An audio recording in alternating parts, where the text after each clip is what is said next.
Hello guys, welcome back to my YouTube channel. Video തുടങ്ങുന്നതിന് മുമ്പ് എല്ലാവർക്കും ഹാപ്പി ഓണം. വീട്ടിലെ ഓണം എല്ലാവരും എപ്പോഴും കാണിക്കുന്നതാണല്ലോ, സദ്യ, സാരി, അതൊക്കെ തന്നെ. അപ്പം ഞാനൊരു വെറൈറ്റിക്ക് കഥ ക്ലാസ്സിലെ ഓണപരിപാടിയുടെ ഒരു വീഡിയോ ചെയ്യാമെന്ന് വിചാരിച്ചു. So as always do like, share and subscribe if you like the content. So നമുക്ക് വീഡിയോയിലോട്ട് പോയാലോ. സകൃതകൃതാവായ നാട്ടുകാരെ ശ്രദ്ധിക്കുക, കലാപരിപാടികൾ തുടങ്ങാൻ ആരംഭിക്കാൻ. ഡാൻസ് ക്ലാസ് ആകുമ്പോൾ പിന്നെ ഡാൻസ് ഇല്ലാതെ ഒരു പരിപാടിയില്ല. അതുപോലെ തന്നെ ഓണം ആയാലോ, തിരുവാതിര ഇല്ലാതെ എന്ത് ഓണം. അപ്പോൾ കഥ ക്ലാസ്സിലെ സ്റ്റുഡൻസിൻ്റെ ഗ്രൂപ്പ് ഡാൻസും സോളോ ഡാൻസും ഒക്കെ ആയിരുന്നു നെക്സ്റ്റ് പരിപാടി. സ്റ്റുഡൻസ് എന്ന് പറയുമ്പോൾ കുഞ്ഞുകുട്ടികളല്ല കേട്ടോ. അപ്പോൾ കാണുമ്പോൾ തന്നെ മനസ്സിലായി കാണുമല്ലോ, വലിയ ആൻറ്റിമാരും ചേച്ചിമാരും ഒക്കെയാണ് കേട്ടോ.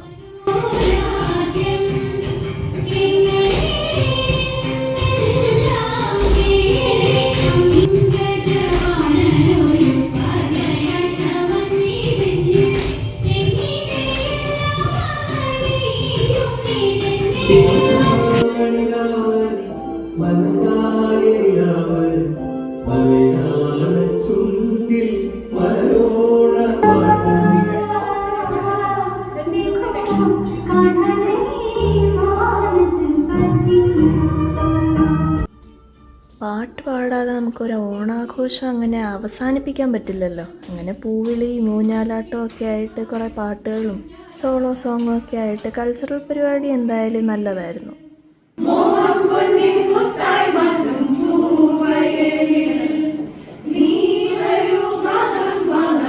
വലിയ തിരക്കുള്ള ഗായകനാ. സ്റ്റേജ് ഷോ ആയിട്ട് രാജ്യം മുഴുവനും കറങ്ങലാണ് ഇവന്റെ ജോലി. ഇതാണ് ആ തിരക്കുള്ള ഗായിക ശാലിനി ചേച്ചി. എന്തായാലും ഒരു മൾട്ടി ടാലൻറ്റഡ് പേഴ്സൺ ആണ്. അതെന്താണെന്നറിയാൻ വീഡിയോ അവസാനം വരെ കാണാൻ മറക്കണ്ട.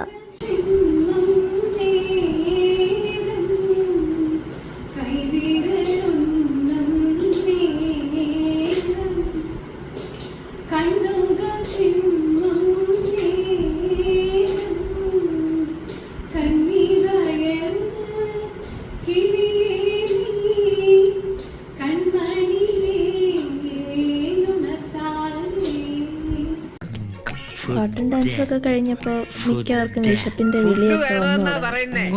മെയിൻ ഐറ്റം സദ്യയിലോട്ട് പോയി. ഡാൻസ് സ്റ്റുഡിയോയിൽ ടേബിളിൻ്റെ അഭാവത്തിൽ ഞങ്ങൾ തറയിലിരുന്നാണ് സദ്യ ഉണ്ടത്, പഴയ കാലത്തെ പോലെ. അത് നല്ലതായിരുന്നു, പക്ഷെ ഒരിത്തിരി ടാസ്ക് ആയിരുന്നു. പിന്നെ കിടന്നു ഇരുന്നു ഒക്കെ ഞങ്ങളങ്ങ് ഉണ്ടു.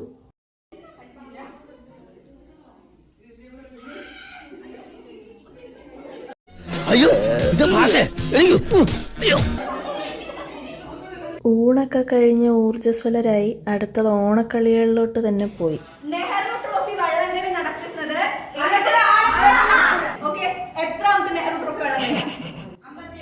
ഈ ചോദ്യത്തിന്റെ ഉത്തരം അറിയാവുന്നവർ താഴെ കമന്റ് ചെയ്യുക. കൂടാതെ ഓണസദ്യയുള്ള ഒരു 12 ഡിഷസിന്റെ പേര് നിർത്താതെ പറയണം. മുളക് വട, രസവട, അരിവട, പൊരിവട,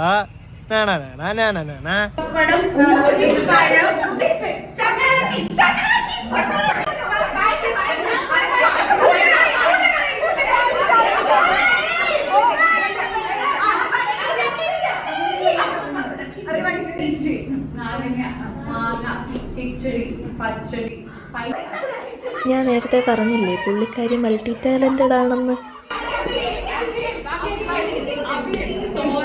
പരിപ്പ്, സാമ്പാർ, പുളിശ്ശേരി, ഇതൊക്കെ എന്ത്?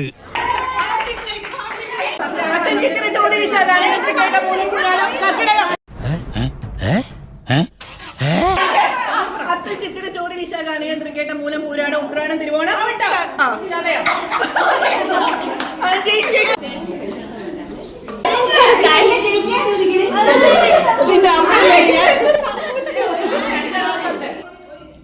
എല്ലാവർക്കും വേണ്ടി കളികളുണ്ടായിരുന്നു. പിന്നെ മിക്കതും വെറൈറ്റി കളികളായിരുന്നു. ക്വിസൊക്കെ നമ്മളങ്ങനെ ഓണത്തിനാരും കളിച്ച് കണ്ടിട്ടില്ല, പക്ഷെ ഓണം തന്നെ റിലേറ്റ് ചെയ്തുള്ള ക്വിസ് ആയതുകൊണ്ട് അത് നല്ലതായിരുന്നു. കുറേ പുതിയ കാര്യങ്ങളൊക്കെ പഠിക്കാനും പറ്റി.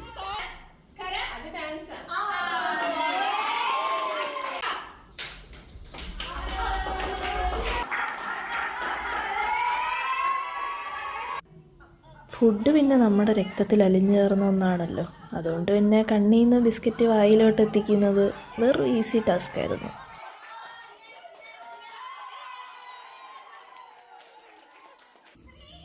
അങ്ങനെ വടംവലിയോടുകൂടി ഓണക്കളികൾ അവസാനിച്ചു. അത് കഴിഞ്ഞിട്ട് പിന്നെ ഡാൻസൊക്കെ ഇട്ട് പാട്ടൊക്കെ ഇട്ട് ഡാൻസ് കളിക്കലായിരുന്നു പിന്നെയുള്ള പരിപാടി. ഓണം എപ്പോഴും ഒരുമയുടെ ഒരു പ്രതീകമാണ്. അത് ഞാൻ പറയാൻ കാരണം ഈ കളിക്കുന്നവരൊക്കെ 3 ഡിഫറെൻറ്റ് ക്ലാസ്സസിലുള്ള സ്റ്റുഡൻസാണ്. ഞങ്ങൾ കളിക്കുന്ന കണ്ടാൽ തോന്നുമോ ഞങ്ങൾ ഇതുവരെ ഒരു നോർമൽ ക്ലാസ്സിൽ പോലും കണ്ടിട്ടില്ല എന്ന്. അതാണ് ഓണത്തിൻ്റെ ഒരു മാജിക്.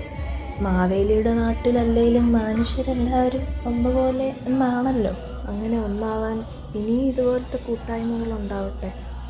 അപ്പോൾ സീരിയസ് ടോക്സൊക്കെ അവിടെ നിൽക്കട്ടെ, ഇനി നമുക്ക് കുറച്ച് ഫണ്ണായാലോ. അങ്ങനെ നമ്മുടെ മൾട്ടി ടാലൻറ്റഡ് ശാലിനി ചേച്ചിയുടെ അടുത്ത ടാലൻ്റാണ് അഭിനയം. Hi, I'm Shalini Unnikrishnan from Thiruvananthapuram. Shalini Unnikrishnan നമ്മളെ സ്ക്രിപ്റ്റ് അത് ഡിലീറ്റ് ശാലിനി ഉണ്ണികൃഷ്ണൻ from തിരുവനന്തപുരം. ശാലിനി ഉണ്ണികൃഷ്ണൻ ഇങ്ങനെ എന്തിനും ഏതിനും സപ്പോർട്ട് ചെയ്യാൻ കുറേ ആളുകളുള്ളപ്പോൾ നമ്മുടെ ഉള്ളിലെ കഴിവുകളൊക്കെ പുറത്ത് വന്നില്ലെങ്കിലേ അത്ഭുതമുള്ളൂ. ഒന്നും പ്രതീക്ഷിക്കാതെ വന്ന ഞാനും ചേച്ചിയും വളരെ സന്തോഷത്തോടെയാണ് തിരിച്ച് വീട്ടിലോട്ട് പോയത്. ഞങ്ങൾ എൻജോയ് ചെയ്ത പോലെ ഈ വീഡിയോ നിങ്ങളും എൻജോയ് ചെയ്തു എന്ന് ഞാൻ വിശ്വസിക്കുന്നു. അപ്പോൾ അത്രയേ ഉള്ളൂ guys. Happy Onam. Like, share and subscribe ഒന്നും മറക്കില്ലേ ഗൈസ്. ബൈ.